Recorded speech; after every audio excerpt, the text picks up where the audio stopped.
사랑하는 성도 여러분, 한 주간도 말씀 안에 거하고 계시는지요? 오늘은 지난 7월 24일 주일에 주셨던 사무엘상 25장 23절부터 32절 말씀을 통한 생명 싹의 속에라고 하는 제목의 말씀을 다시 한번 묵상해 보고자 합니다. 저희들의 본문인 사무엘상 25장에는 나발이라는 사람, 그리고 그의 아내 아비가일, 그리고 다윗이 주연과 같이 등장합니다. 나발은 마온이라고 하는 곳에서 양과 염소 4천을 거느리고 사는 큰 부자였고요. 그에게 양털을 깎는다 하는 소식을 이제 다윗이 듣고 수하에 있는 그 소년으로 칭하는 병사들을 보내죠.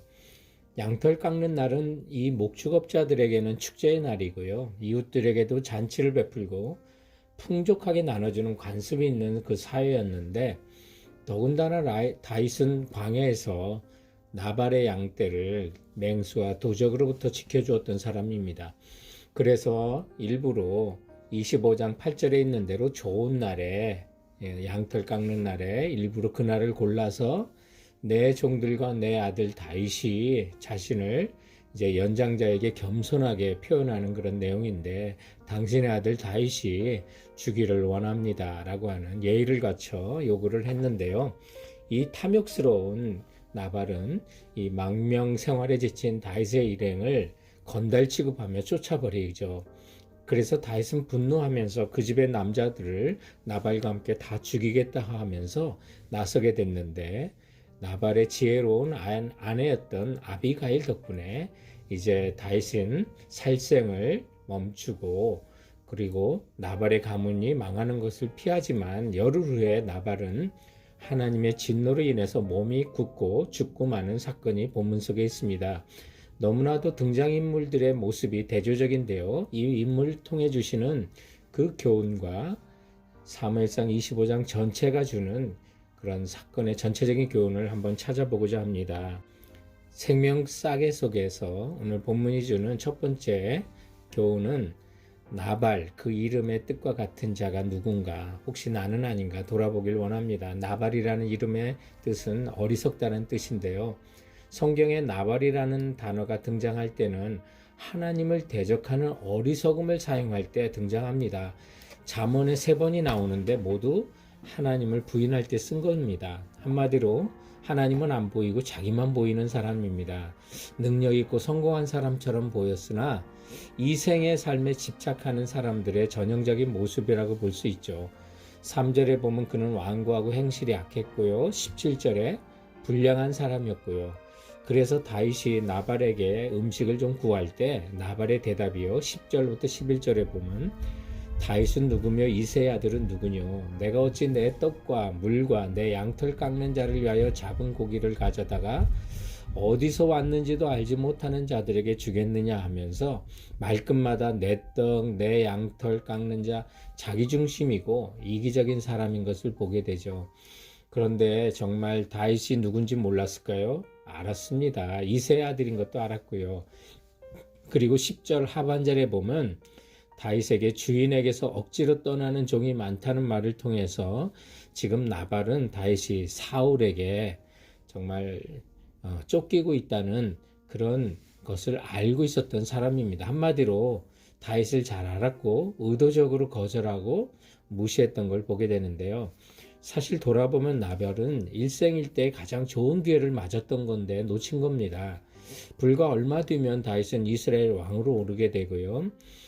그런데 나발이 평소에 자기에게만 관심을 갖고 정말 세속적이고 세상적인 이기적인 삶을 살았기 때문에 그 기회를 놓치는 거죠. 그래서 다윗이 죽이려고 오는 과정 속에서도 술에 취해서 자기 만족에 기뻐하다가 38절에 보면 한 열흘 후에 여호와께서 나발을 치심에 그가 죽는다고 표현하고 있습니다. 정말 탐욕은요, 은혜를 망각하게 만들고 하나님 앞에 빈털터리로 만드는 거고요.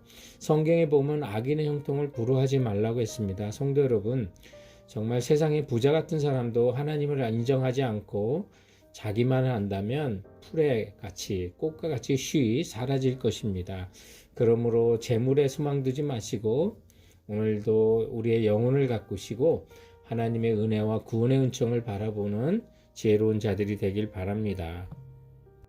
생명의 싹의 속에 본문이 가르친 두 번째 교훈은 아비가일, 그 이름의 뜻과 같은 자를 찾고 있습니다. 나발의 행동을 전해들은 다윗이 발끈하며 칼을 차고 이제 나발과 그에 속한 모든 남자를 다 죽이겠다고요. 다윗을 향하고 있는데 나발의 아내 아비가일이 달려와 말리죠. 근데 이 아비가일의 이름의 뜻은 나의 아버지는 기쁨이다 라는 뜻을 갖고 있습니다. 성경은 그녀가 총명하고 용모가 아름답다고 3절에 말하고요. 그리고 이 본문의 내용을 보면 나발의 종들도 이 아비가일에게 와서는 솔직하게 고백할 정도로 마음도 아름다운 여인이었던 것을 보게 됩니다. 그녀가 얼마나 총명한지 종들의 이야기를 듣고 사태가 아주 심각한 것을 알고 조금도 지체하지 않고 남편에게 알리지 않은 채 다윗에게 선물을 들고 급히 달려가는데요. 18절에 보면 아비가일이 급히 떡 200덩이와 포도주 2가죽 부대와 잡아 준비한 양 5과 볶은 곡식 5세와 건포도 100송이와 무화과 뭉치 200을 취하여 다윗 나귀들에게 싣고라고 아비가일이요 그렇게 급히 준비하고 다윗을 만나자 최고로 또한 자신을 낮춥니다. 23절에 아비가일이 다윗을 보고 급히 나귀에서 내려 다윗 앞에 엎드려 그 얼굴을 땅에 댔다고요. 무엇보다도 이런 선물보다 다윗은 아비가일의 말에 큰 공감과 위로를 받았을 것 같습니다. 29절에 보면 내 주의 생명이 생명 싸개 속에 쌓였을 것이라고요. 지금 다윗이 목숨을 노리는 자들이 많은데 여호와의 불꽃 같은 눈으로 생명을 보호하실 거라고 언약적인 말씀을 하고요. 그리고 또한 내 주의 원수들의 생명은 물매로 던지듯 하나님께서 던지실 거라고요. 다윗이 골리앗을 물맷돌로 던져 죽인 것처럼 다윗도 정말 원수들을 하나님께서 다 멸망하실 거라고 하는 아비가일의 지혜로운 말에 다윗이 마음이 누그러집니다. 그리고 아비가일은 다윗이 장차 이스라엘의 지도자, 즉 왕이 될 거라고 30절에 얘기하면서요. 그때 평화의 왕이 되실 분이 정말 남편을 죽임으로 마음에 불편한 것이나 또 누가 돼서는 안 된다고 간청하는데 결국 오늘 32절과 33절에 보면 다윗은 아비가일에게 하나님께서 당신을 보내셔서 나의 살인을 막았노라고 하나님을 찬송하게 되는데 아비가일은 진짜 그 이름의 뜻처럼 하나님의 기쁨이 되고 또한 하나님의 기쁨이 자신의 기쁨이 되는 지혜로운 여인이었습니다. 성도 여러분, 우리 모두가 아비가일 같은 마음과 또 하나님의 기쁨을 품는 사람이 되길 바랍니다. 생명 싸개 속에 본문이 가르치는 마지막 세 번째 교훈은 다윗 그 이름 뜻과 같은 자가 있습니다. 그런데 다윗의 이름의 뜻은 사랑받는 자라는 뜻을 갖고 있죠. 우리가 지금까지 살펴본 것처럼 다윗은 나발로부터 거절과 모욕을 당했을 때 화가 나서 한때는 나발의 집의 모든 남자를 다 죽이려고 했지만 아비가일 그 여인의 지혜로운 권함에 자기의 뜻을 돌이키고요. 그리고 그 음성이 하나님께서 당신을 보내서 하신 말씀이라고 하나님의 뜻에 언제나 자신의 의지를 순종할 수 있는 정말 하나님께 사랑받는 자라는 것을 오늘 본문은 다윗을 통해서 우리에게 보여주고 있는 것입니다. 성도 여러분, 그런데 우리가 이런 인물들을 넘어 보이는 하나님의 종합적인 계획이 오늘 본문 속에 있습니다.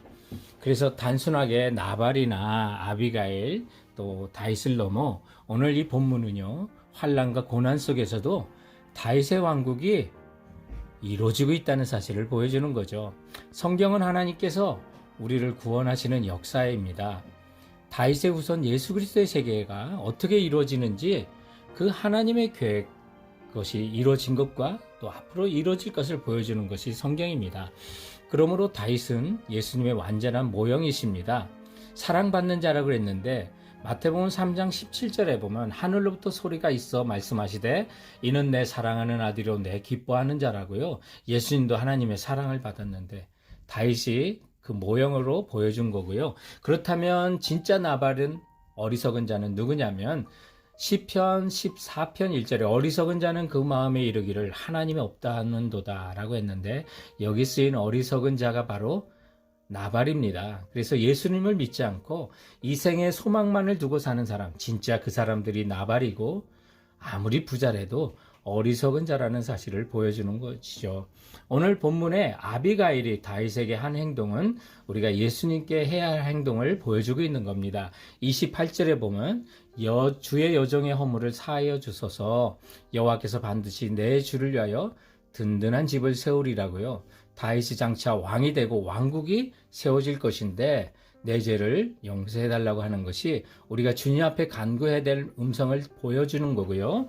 31절에 보면 다만 여호와께서 내 주를 후대하실 때 원하건대 내 주의 여종을 생각해 주소서라고 하는데, 여러분 예수님의 십자가 매달리실 때 회개했던 강도의 음성을 기억나지 않습니까? 주님의 나라가 임할 때 나를 기억해 주세요. 낙원에 이를 때 나를 생각해 주세요. 정말 그 모습도 보여주고요. 그리고 30절에 보면 아비가일은 철저하게 다윗의 왕국이 하나님의 예언하신 같이 이루어져서 다윗이 이스라엘의 지도자, 왕이 될 것을 믿고 있었던 것을 보게 됩니다. 성도 여러분, 참된 지혜는요, 하나님이 하실 일을 알고 준비하는 것입니다. 그래서 하나님 아버지의 기쁨이 되는 진짜 아비가일, 기쁨의 여인이었구나 라는 사실을 깨닫게 되는데요. 그리고 마침내 어리석은 나발이 죽자 오늘 본문의 마지막 절인 39절에 다윗이 아비가일을 자기 아내로 삼으려고 사람을 보냈다고 하는데요. 그래서 아비가일은 마침내 다윗의 신부가 됩니다. 이 모습도 이제 주님이 가져오실 그 나라를 기다리는 자는 주님의 거룩한 신부로, 어린 양의 신부로 우리가 주님을 맞이할 것을 보여주는 겁니다. 성도 여러분, 다윗의 왕국은 하나님의 왕국의 모델이고요. 예수 그리스도께서 이 땅에 심판주로 오실 때 주님의 모습을 지금 다윗을 통해서 그리고 있는 것입니다. 그리고 그 나라는 환난과 고통 가운데서도 반드시 이루어질 것입니다. 다윗의 왕국을 못 보고 심판당한 나발과 같은 자들이 이 세상의 끝날에 수두룩하게 있을 것을 말하고 있습니다. 그러나 도래할 예수 그리스도의 새하늘과 새 땅을 예비하면서 급히 일어나 주님을 맞이하고 주님의 뜻대로 행하는 지혜로운 자가 된다면, 성도 여러분, 우리가 나발처럼 돈이 좀 없어도요, 정말 하나님의 뜻을 아는 비전이 있고 총명이 있으면 하나님 보실 때 기쁨이고요, 주님의 기쁨이 우리의 기쁨이 되는 아빌가일과처럼 승리하는 인생이 될 줄 믿고 나가는 성도들 되시길 주님의 이름으로 축원드립니다. 사랑하는 성도 여러분, 그럼 이번 한 주간도 주께서 주신 말씀으로 승리하시고 건강하시기 바랍니다.